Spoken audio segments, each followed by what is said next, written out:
कैसे हैं फ्रेंड्स। आशा करते हैं कि आप लोग अच्छे होंगे। तो क्या एसएससी की तरह सच में रेलवे की भी कटापा बहाई जाने वाली है? क्योंकि कुछ अधिकारी ऐसे हैं जो रेलवे में नौकरी के नाम पे पैसा ले रहे हैं। ये सारी चीज़ हम लोग देखने वाले हैं, और क्या सच में पैसा चल रहा है, ये सारी चीज़ हम लोग डिटेल में देखेंगे। अगर सच में अगर रेलवे में अगर पैसा चल रहा है तो कहाँ पे पैसा, कौन पैसा ले रहा है, और अगर पैसा चल गया तो कट ऑफ रेलवे की तरफ सच में हाई जा सकती है, तो आपको भी पता है। क्योंकि एसएससी में भी आपको पता है कुछ भ्रष्टाचार हुआ है, नहीं तो 153 के ऊपर कट ऑफ जा रहा है। एक तरीके से स्कैम हुआ है, और वो भी हम लोग देखेंगे क्या रेलवे में भी ऐसा चीज़ें हो रही हैं क्या, वो हम लोग देखने वाले हैं। तो हम सबसे पहले देखते हैं, यहाँ पे आप लोग देखिएगा कि आरआरबी गोरखपुर की बात है। आरआरबी गोरखपुर के चेयरमैन को क्या कर दिया गया, निलंबित कर दिया, सस्पेंड कर दिया गया। और आप इसको जब पूरी पढ़ेंगे, पूरी पढ़ के हम आपको बता भी रहे हैं। रेलवे बोर्ड के मॉडर्न कोच फैक्ट्री में बिना परीक्षा के ही 2 अभ्यर्थियों की नियुक्ति के मामले में बड़ी कार्रवाई की गई। यानी कि बिना परीक्षा लिए ही, स्वाभाविक सी बात है, अगर आप किसी एग्जाम नहीं लेते हैं और बिना परीक्षा लिए ही अगर किसी चीज़ को नियुक्त करते हैं तो स्वाभाविक सी बात है, गलत तरीका है।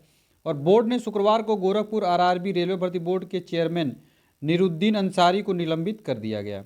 मुख्य कार्मिक अधिकारी सीपीओ अवधेश कुमार को आरआरबी चेयरमैन अतिरिक्त प्रभार दिया गया। इस कार्रवाई के बाद अफसरों और कर्मचारियों में हड़कंप मचेगा। बिल्कुल बात है कि इन्होंने गलत तरीके से पैसा लेके क्या किया था कि उसकी नियुक्ति कर दी थी बिना एग्जाम के। जानकारी के मुताबिक 26 अप्रैल 2024 को टेक्निकल ग्रेड थर्ड फिटर यानी टेक्नीशियन, जिसका आप लोग एग्जाम देने जा रहे हैं, टेक्नीशियन थर्ड का फिटर के पद पर नियुक्ति प्रक्रिया समीक्षा में पाया गया कि क्रमांक संख्या 6 और 7 सौरव कुमार, 7 पे राहुल प्रताप के नाम गलत तरीके से शामिल किए गए। मामला में पकड़े आने के बाद सौरव कुमार और राहुल प्रताप के नाम पर पैनल से हटा दिया गया। देखिए अब ये बात नहीं है, हटाने और लगाने की बात नहीं है।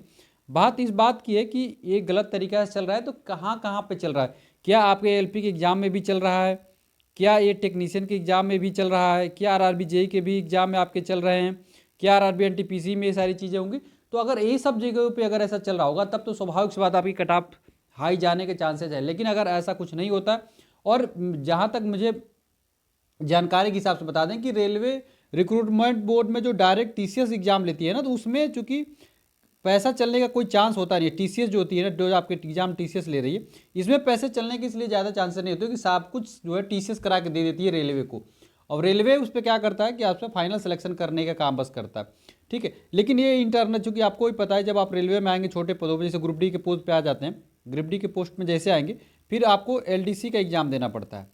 ठीक है, तो आप एलडीसीए के जैसे एग्जाम देंगे या जीडीसी का एग्जाम देते हैं, दोनों में जीडीसी का जब एग्जाम देते हैं तो इन दोनों में क्या होता है, थोड़ा डिपार्टमेंटल हो जाता है। तो डिपार्टमेंटल में जीडीसीए में भी तो नहीं पैसा चलता, केवल जो चांस होता है जब सबसे ज़्यादा चलने का वो एलडीसीए में ही, क्योंकि ये थोड़ा प्रमोशन लेवल पर होता है और थोड़ा प्रमोट करने की बात होती है, इसी में पैसा चलता है बनता। और जो नॉर्मल जो भर्तियाँ आई हुई हैं, जैसे एलपी हो गया, टेक्नीशियन वगैरह, आरआरबी जेई हो गया, इन भर्तियों पे कोई पैसे का कोई अधिकारी किसी भी तरीके से इन्वॉल्व नहीं होता है। ये सब कुछ काम टीसीएस करके दे देती है। तो इसलिए आप लोगों को बिल्कुल निश्चिंत रहना, टीसीएस पूरा भरोसेमंद है। रेलवे का टीसीएस में अब तक आप लोग किसी भी अधिकारी को लिप्त हुए आप तक नहीं देखा हो, किसी भी पेपर कटिंग किसी भी तरीके से आपने नहीं पाया, क्योंकि इसके द्वारा कोई गलती नहीं करती। जो गलती हो जाती है आरआरसी के द्वारा, जो बोर्ड में जो लोग होते हैं डिपार्टमेंटल, वही लोग पकड़े जाते हैं।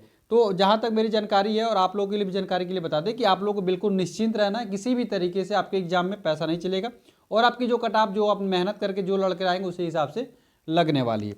चलिए, तो ये छोटी सी इन्फॉर्मेशन थी, आपको दे दें। और ये आरआरबी गोरखपुर की थी, आपको भी पता है आरआरबी गोरखपुर तो इस मामले में नंबर 1 पे रहता ही है। तो चलो, ये मिलते हैं अगले वीडियो में फ्रेंड्स। तब तक के लिए फ्रेंड्स जय। वीडियो अच्छी लगे तो लाइक कर दीजिएगा, और व्हाट्सएप ग्रुप से भी आप लोग जुड़ जाइए।